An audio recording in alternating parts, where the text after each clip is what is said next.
Welcome to episode 10 of Soul Care with Stevie Boy. We're slowly making our way through the book of Philippians, a book of encouragement, a book of hope. And I think it's a good book to be studying in a period of time where, as a country and as a people, hope is in sometimes short supply. Well, I should tell you this. Um, I am pretty naive about a whole lot of things, but when you do something on YouTube like this, you get all kinds of, or a variety of feedback on your analytics. And so I realized that my audience is tiny. And it'd be silly for me to think, well, I'm making an impact in the world, because really, not so much. What this does is, for anybody who tunes in, I want it to be encouraging and faith provoking and thought provoking. I want that, and that's, I endeavor toward that. But the truth is, this is probably more for me than anybody else. I love to dig into Scripture and think deeply about what it says and what that means and what I ought to do about it. If you have seen earlier episodes, at one point I talked about my basic paradigm for Bible teaching is that application is the destination for the information train. I don't believe God is interested in his people being really very tremendously biblically literate unless, along with that literacy, they're living out what they have learned. A deep and strong biblical background is of some value, but I don't want to be full of information but not applying it into my life, into my relationships, and into the way I conduct myself. And so I'm trying to make sure that as we study through Philippians, we're looking for insight. That's huge, so that our behaviors and the way we live in the world can reflect those insights. In fact, last episode, we were looking at what Paul said his prayer was for the Philippians. You find that in beginning in verse 9, and this is my prayer. This is verse 9 of chapter 1. This is my prayer, that your love may abound more and more in knowledge and depth of insight, so that you may be able to discern what is best and may be pure and blameless for the day of Christ, filled with the fruit of righteousness that comes through Jesus Christ, to the glory and praise of God. See, that's the point. I want my life to reflect the insight, the depth of knowledge, the love of God and his work in my life, not so that people look at me and go, whoa, boy, wouldn't you love to have that guy's faith? I don't think anybody's going to say that about me. And in a way, it'd be a shame if they did, because the point is not my faith. The point is not how good I am. The point is the glory of God, so that he gets the praise. Okay. Now on to verse 12. Now I want you to know, brothers and sisters, that what has happened to me has actually served to advance the gospel. That's an interesting phrase. And there's also a little interesting thing here. I am using the New International Version of the Bible, and their last couple of updates to their translation have become more gender inclusive, and so they translate brothers and sisters, which is really an interpretation. In the Greek, this is all masculine. This has nothing to do with an idea that women didn't matter in the church. This is all about language. And in the Greek language, when you addressed a large number of people, unless you were trying to be very specific and what's the word I want to use? it had to be broad, you used the masculine form, brothers. I don't know that makes the New International Version of the Bible any less reliable, that they have included sisters and brothers, because the truth is, the New Testament was not just written to men. It was written to men and women. I encounter occasionally people who have a very strong resistance to this trend in Bible translations.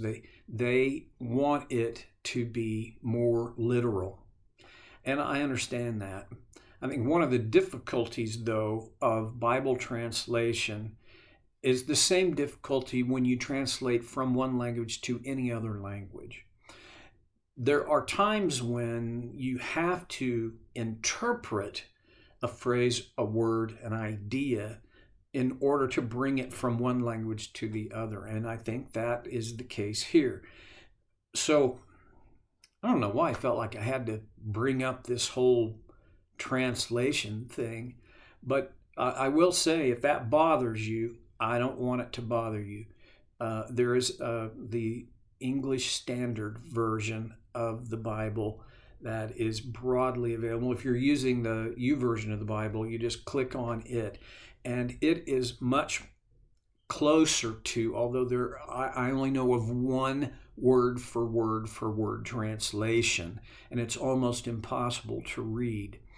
There is one called Young's Literal Translation, and he basically takes the Greek and he literally translates it word for word. The problem is Greek syntax is not the same as English syntax, as very choppy, and words are out of order for our normal understanding. But anyway, I'm just grateful that we have a variety of translations of the Bible that are so easily available to us. Thank you, God, for that. Okay, I want you to know, brothers and sisters, that what has happened to me has actually served to advance the gospel.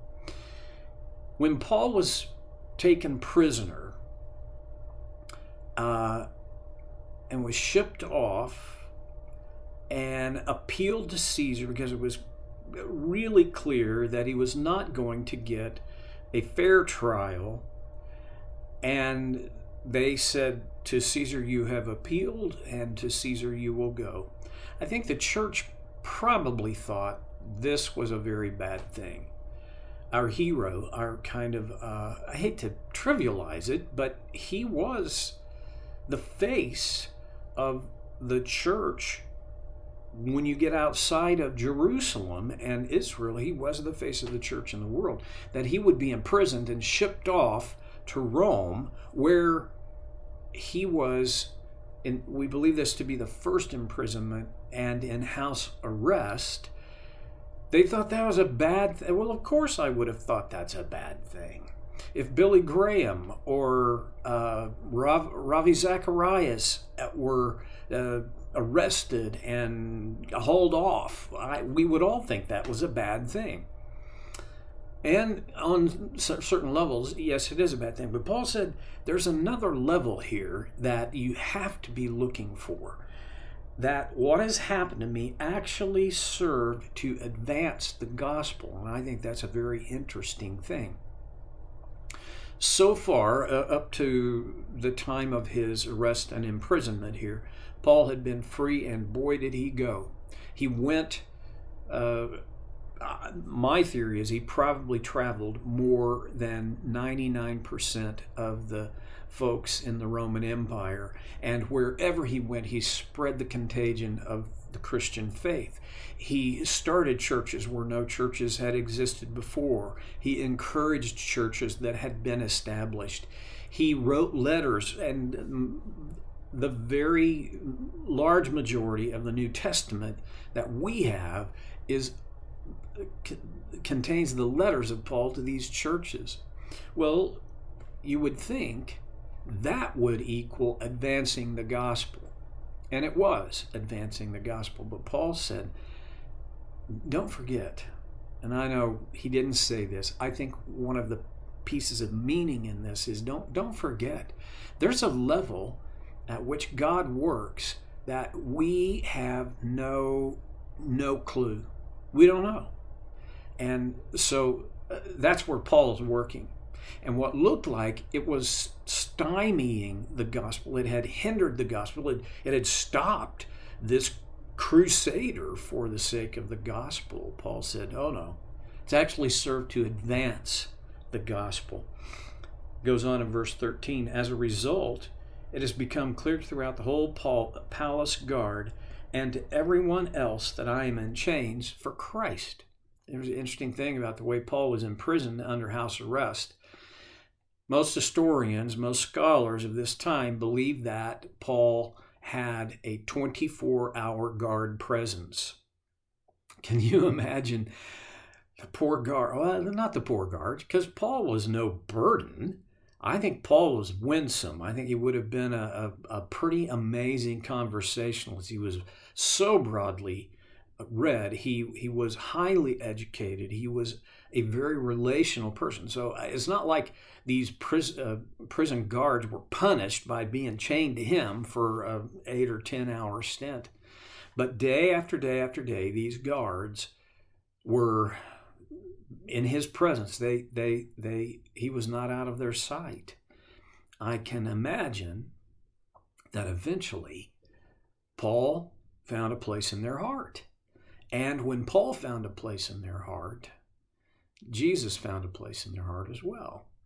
And I think it's not too strong of an extrapolation to say that through the guards who had been perhaps even chained to Paul for 8 or 10 hours at a time, 7 days a week, 24/7, the message of the gospel began to spread through them to their fellow guards, to everybody up and down the line, to the whole palace, in fact. I'm not sure Paul would ever have had that kind of an entree into the palace. Is there ever going to be a way that Paul's just going to be able to make that kind of impact, have that kind of influence among that circle of people, unless he is under house arrest in Rome? I just think that's a very interesting turn of events. It's a little bit like what Joseph told his brothers in Egypt. Remember when he finally revealed himself to his brothers? This is late in the book of Genesis. He said, what you meant to harm me, God meant for my good. And in fact, he said, for the good of many. Well, here it is. I think Satan would have been very thrilled that he had maneuvered things through the Pharisees and the Jewish rulers to have Paul arrested, thrown into jail, taken off, and then ultimately sent here to Rome, to prison, where they hoped that he would be executed. And the truth is, Paul didn't know whether he would be or whether he wouldn't be. But it didn't work out the way they had planned. I think Satan was rubbing his hands together, and the demons and the host of hell thought they had put a pretty darn good plan into effect. Oh no. See, that's how God sometimes works. I'm not saying he does this always, although I do think he is always at work to produce the good of his plan in the world. But there are lots and lots and lots of times when things don't look great and God is pulling something good, ultimately much better out of it. I even wonder if this is not the case with our COVID-19 crisis and dilemma. I don't know how you judge these things. I don't even know how you can accurately measure them, but I do know this. Churches today are reaching more people through this genre, this vehicle, the internet, and online services than they have ever reached before. Now, to what depth and to what degree and how impactful it's been, how do you measure that? You can't even measure that when people show up in a building. But I do know that the reach, the net that is cast is bigger than it's ever been before. Something good's got to come from that. Something very good.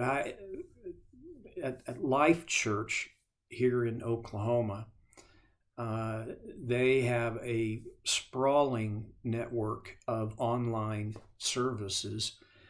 They announced last week that over 100,000 individuals had indicated through their online service mechanisms that they'd said yes to Jesus. Now, there's no way to measure the sincerity of that or the depth of that. But again, I come back to, you can't measure that if somebody had done this on a face-to-face level. All I know is those 100,000 people said yes to Jesus. They didn't know, I don't think any of them really understood or understands what's ahead, but they said yes on the basis of what they knew. How do you not be excited about that? Millions of people are hearing the truth of the gospel. And this Easter weekend, with more vehicles for transmitting the message of the empty tomb and the saving power of Christ than we've ever had before, I have a confidence that God is doing something amazing and wonderful that we would never have predicted. Well, here's the bottom line in the application. I don't think you have to be inventive. I don't think you have to be entrepreneurial. I don't think you have to be exceedingly forward-thinking, but you do have to be intentional. See, Paul was not a victim of what had happened to him. He seized it as opportunity. He leveraged it for the sake of the gospel. I'm just going to ask you,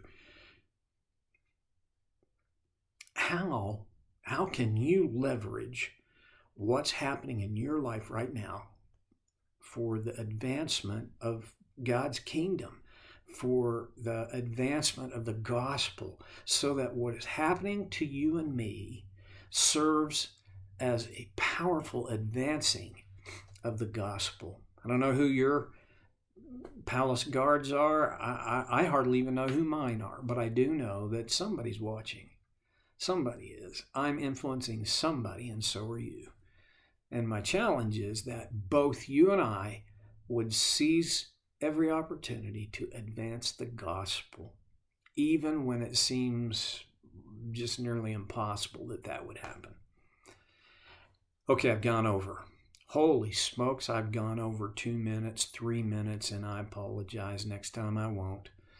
I'll see you then for another episode of Soul Care with Stevie Boy.